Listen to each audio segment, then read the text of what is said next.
lañ nekk ci daara yi di liggéey am ay àq ak ay yeleef nguurug Sénégal di leen ko xañ di leen jox statut boo xam ni méngoowul ak li ñuy jàngale parce que collège ak lycée yu Sénégal yi ku ciy jàngale kenn du la woowee maître amul benn maître buy jàngale ci ab collège wala ab lycée booy jàngale ci collège ak lycée li méngoo ak ñu la ko jox ci statut mooy da ngay nekk ab professeur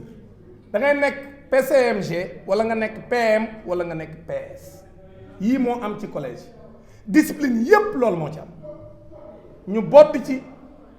ab discipline bu tudd EPS ne ko yow doo yàpp doo jën doo yéen kenn xamul ban statut lañ leen bëgg a jox alors que ñu ngi def liggéey boo am seen moroom yi moom la ñuy def ci école yi ñaata MEPS ñoo def ay résultats yu extraordinaires dans les CM et les lycées du Sénégal génneel ñu talent bu nekk xale yi di dem di defi seen BFM di def seen bac di am ay notes yu mag yoo xam ne ñi jiite établissement yi xam nañ ni ci professeurs yi gën a sérieux lañ bokk ñoom MEPS yi ñu bëgg leen a xañ seen ak seen yelleef di leen jaay doole bëgg leen a jox un statut précaire daanaka sax joxuñ leen ab statut parce que ñoom seen bopp sax ñoom état bi koy def mënuñoo wax ni lii statut bi ñu yore bii statut la alors que seen moroom yi nga xam ñoo yore même statut boobu li fi mos a am Sénégal mooy dañu leen a utal un statut PCMG ñu xam ni dañ leen di verser mu leer naññ dans le moyen secondaire carrément bu ko defee ñu mën a def seen liggéey ci dal lii la professeur EPS yi laajuñu lenn laajuñu xaalis laajuñu lenn li ñu laaj mooy seen statut ñu leeral ko te statut leeral ko bi mooy ñu créer li ñuy tuddee le corps des PCMG en EPS parce que amugul léegi nag ñoom bu teyee ñu wax lii bu suba ñu wax lee di wut ay galgal pendant ñaar fukki at ak ñeent dafa ëpp mënatuñoo xaar état Sénégal ñaar fukki at ak ñeent mi ngi nii mu ne d'accord na pour créer le corps des PCMG en EPS pour verser fa ñépp ñu am ñoom ñoo tudd ay MEPS toog ba mu neex leen ñu ne léegi dañuy wuti ay galgal bi ñuy wut mooy dañuy wut a jaar ci ay formation tappale pour mën leen a bloquer bàyyi ñu bëri ci ñoom ñu dem retraite loolu kenn du ko fi nangu tey kenn du ko fi nangoo ëllëg ay tappale la nguuru président Macky Sall bëgg a def mu yëg ko mu bañ koo yëg xeeb na xal ma lakk dàggam professeur EPS yi xeex bi ñu nekk wéetuñ ci le CUSEMS authentique dina leen accompagner ba ñu am ndam ci lii nga xam moom la ñuy sàkku te teg ko ci dëgg parce que bu ñu amee ndam mooy école Sénégal am na ndam kon li ñuy ñaax le ministre de l'éducation nationale di ci ñaax le ministre de la fonction publique mooy ñu def ci liñ ci war a def en rapport avec leurs collègues des sports parce que ñoom ñett ñoo séq mbir mi ku ci nekk nga def ci liñ ci war a def ba nga xam ne nu mu gën a gaawe dinañ créer le corps des PCMG en EPS avec l'arsenal juridique nécessaire pour que ñoom ñépp ñu verser leen ci corps boobu ci jàmm te bañ fee indi ay tappale naan day def ay formation 14 mois fukki weer ak ñeenti weer ak juróom-benn weer ñun d'accorduñ ci li nu d'accord mooy lu fi mos a am Sénégal mooy corps bu ñu bëgg a dindi dañuy jël ñépp verser leen loolu moom mos a am Sénégal bu ñuy def extinction de corps maanaam corps moom dem nañ ba xam ne jaaduwul du yoon jaay doole la li fi mos a am mooy dañuy jël corps bi yépp ci benn yoon daal leen di verser ñoom ñépp ci corps bu bees bi ginnaaw bi ñu ko créé lii la professeur EPS yi nga xam ñoom lañ tuddee ay MEPS demandé wuñ leneen ñi ngi nag di xeex di def ay plan d'action am na ay tappale yu fay am ci ñi nga xam ñooy jiite école yi di jéem a soppi emploi du temps yi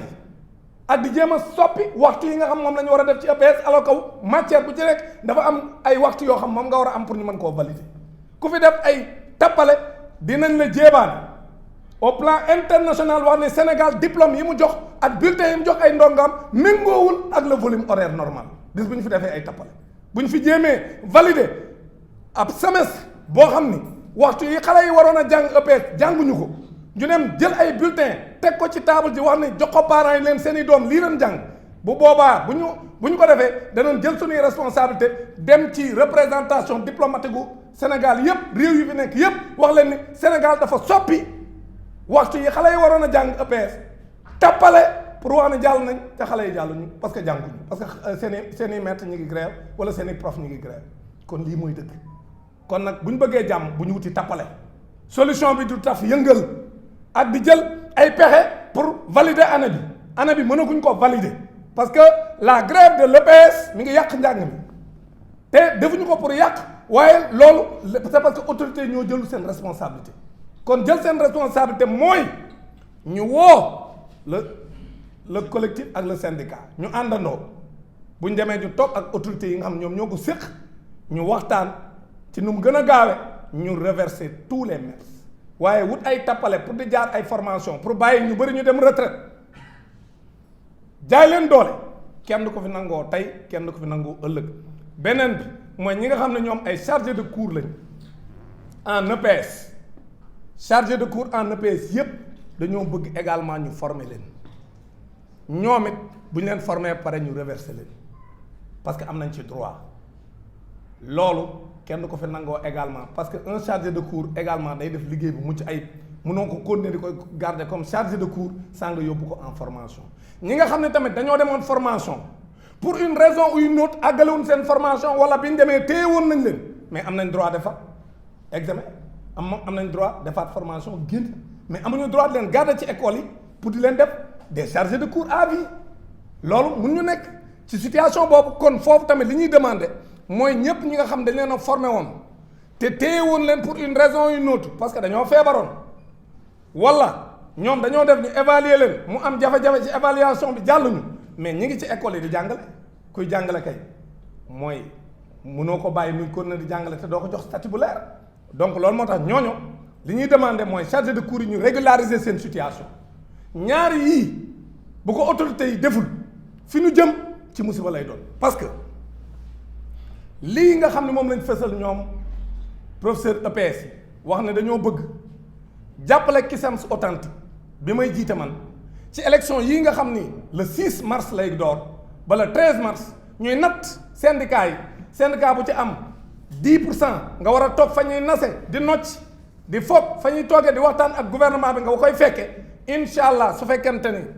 yàlla dogal na bañ am ci ndam te am nañ ci yaakaar bu wér a wér ndaxte jàngalekat Sénégal yépp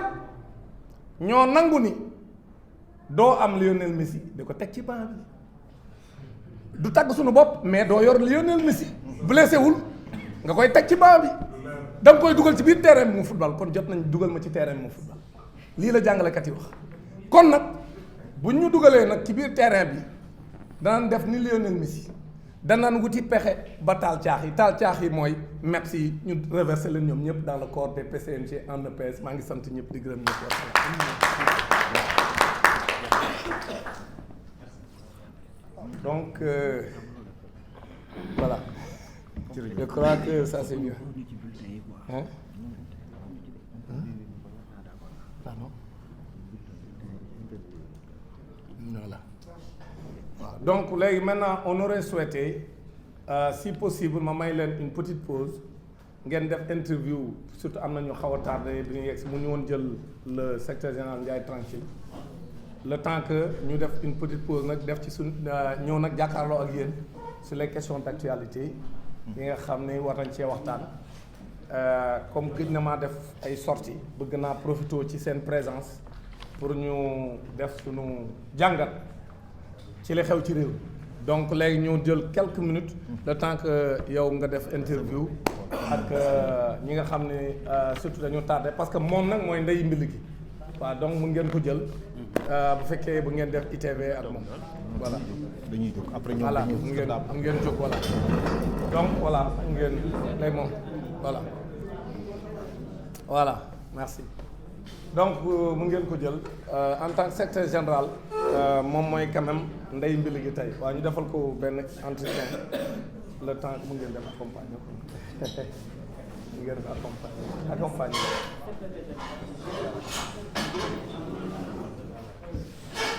voilà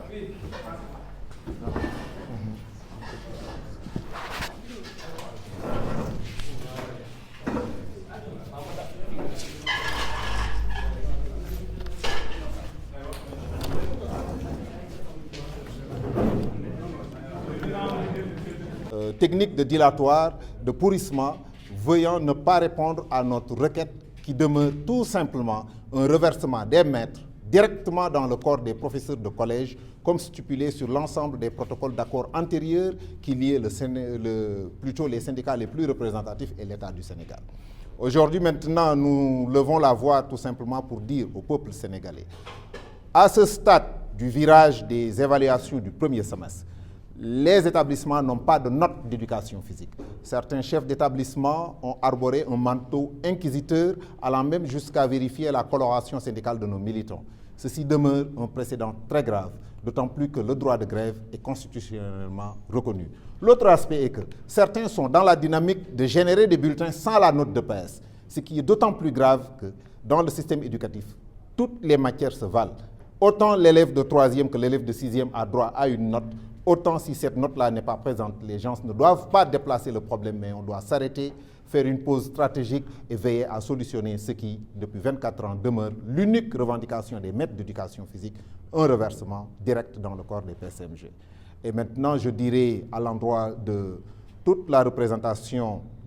des enseignants d'éducation physique du Sénégal, nous allons vers les élections de représentativité, qui demeurent quand même des échéances extrêmement importantes pour le système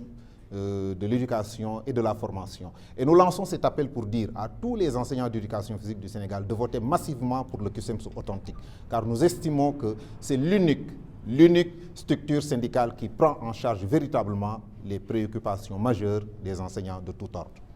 Au-delà de ce point de presse, comment comptez-vous évaluer le combat qui va suivre? Mais nous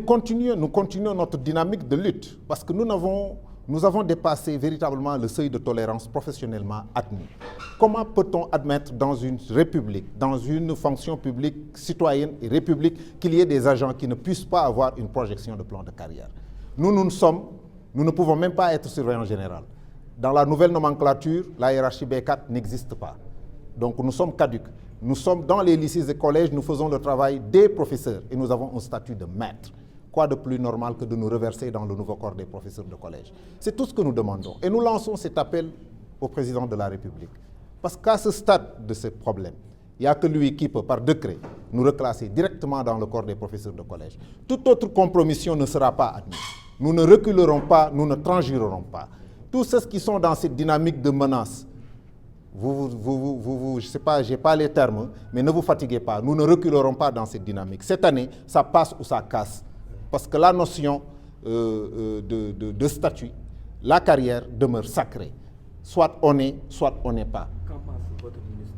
présentement? C'est dommage de le constater pour s'en désoler. Le ministre de l'Éducation ne nous a pas encore reçus.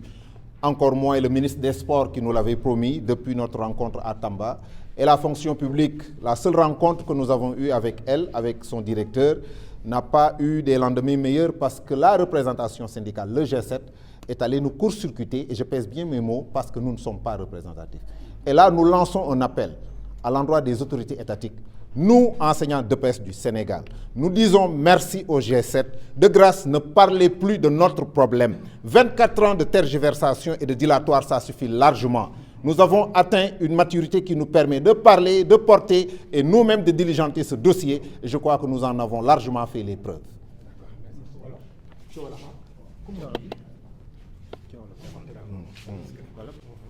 man maa jiite jàngalekatu EPS yi nekk Sénégal yëpp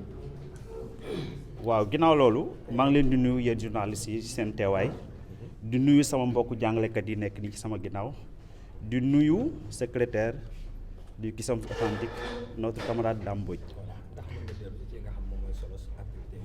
waaw solo activité tey bi comme ni nga ko waxee dafa am solo ba dégg dayoo parce que ñun dañu nekk fonctionnaire de l'État. Mais soo xoolee nomenclature fonction publique amul hiérarchie B4 ñun dañoo nekk ñoo xamante ni daal du ñu yàpp du ñu jën kenn xamul lu ñu niroo fonction publique à telle enseigne que ñun xeex bi ñuy xeex bi ñu koy sumb waxtaan nañu ak autorités yi déposé nañ suñu préavis de grève mais bi ñu déposé préavis de grève bi tamit daa am fu ñu ko teg parce que dañ ko teg ci suñu njiital kilifa muy secrétaire national. moom moo dirigé syndicat bi ñuy tuddee SANEP syndicat national des enseignants d'éducation Sénégal ñu démarré suñuy plan d'action ci kaw loolu ñu ngi ci fukk ak juróom plan d'action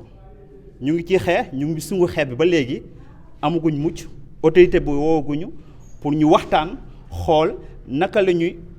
càmbaare mbir mi pour mën ci waxtaan pour que vraiment ñu am une issue heureuse mais ba léegi su ngeen xoolee mutisme total moo am ci kaw loolu aussi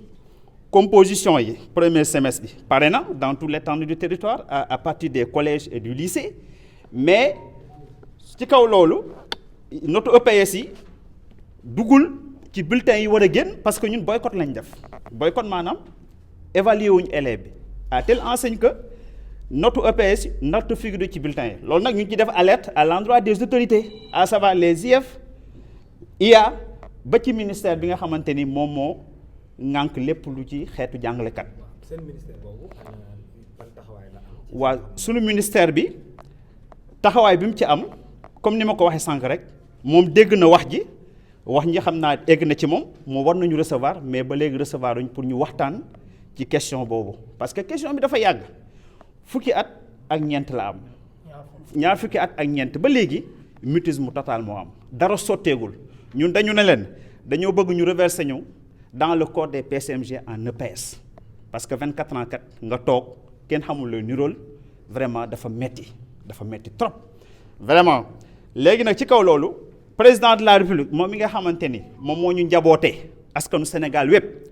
ñu ngi lay demander une plaidoirie nga ñëw def décret de reversement bind ko xaatim ko pour que ñun ñu reverser ñu ci corps boobu loolu rek la ñuy ñaan son excellence le président de la République.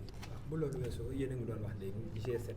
mu noppi ci li nga xam ne moom moo di combat bi ngeen dëgmal. voilà soo gisee ñu wax loolu parce que le 26 septembre comme ni ko SG Ndiaye tranquille waxee dañu déposer un préavis de grève dans la semaine qui suit